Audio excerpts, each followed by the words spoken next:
Oui, je ne sais pas si on peut dire que ce sont des films de famille, mais moi je suis ni réactionnaire, ni vieillotte, ni puritaine, donc j'ai pas une obsession spéciale sur la famille. Et fondamentalement, je pense que la famille, il faut s'en émanciper, hein. Il faut quitter ses parents, ses grands-parents et se construire soi-même. Mais il se trouve que faire des films où il y a des personnages de famille, ça permet très rapidement d'avoir des choses très passionnelles et très intenses effectivement à raconter, et que c'est très intéressant de prendre la famille pour raconter des histoires d'amour ou des histoires de rupture.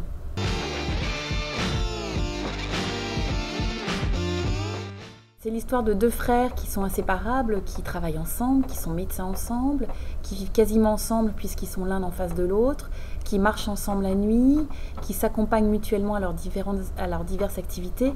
Et c'est vrai que je voulais créer un duo de frères qui ont un amour à la fois exceptionnel, c'est-à-dire que moi dans la vie je ne connais pas des frères inséparables comme ça, et que je pense que c'est quand même assez rare, et en même temps que ce soit pas non plus des personnages de fous, ou des freaks, ou des personnages névrotiques, voilà, que leur étrangeté soit quand même accessible pour le spectateur.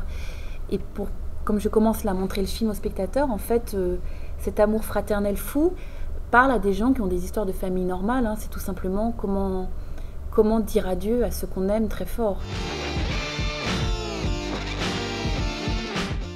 Écoutez, ça je ne sais pas, c'est une grande question. Ce qui est sûr, c'est que moi, je suis à la fois optimiste, c'est-à-dire que je pense que dans son enfance ou dans son adolescence, si on a la chance autour de soi d'être entouré affectivement, c'est une espèce de bonheur miraculeux qu'il faut préserver toute sa vie.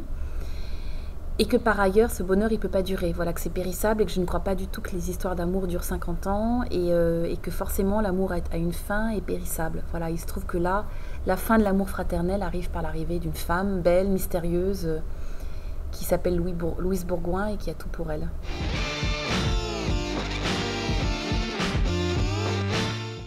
Alors, j'ai pas du tout pensé au conte de fées quand j'ai fait ce film. Il se trouve qu'on me parle souvent du conte. J'ai l'impression que dans le film, il y a quelque chose de très simple dans la situation, deux frères qui s'aiment et qui vont se retrouver séparés par une belle femme qui peut faire penser au conte. Il y a aussi que j'ai filmé dans un quartier de Paris et qu'il est quand même très magnifié, j'ai l'impression par la mise en scène, qu'il a quelque chose d'un peu merveilleux, que c'est des rouges, des bleus, des ors, qu'il y a beaucoup de nuit.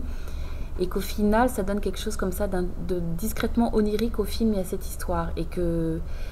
Mais je pense quand même que c'est pas du tout un film pour enfants et que c'est un film quand même qui parle quand on a une certaine expérience de vie et qu'on a fait l'expérience de la rupture, de l'expérience de dire adieu à ceux qu'on aime, et que voilà, c'est un film qui a quelque chose d'angélique mais qui est pas enfantin, voilà. C'est un conte pour adultes. Peut-être, voilà, un conte pour adultes.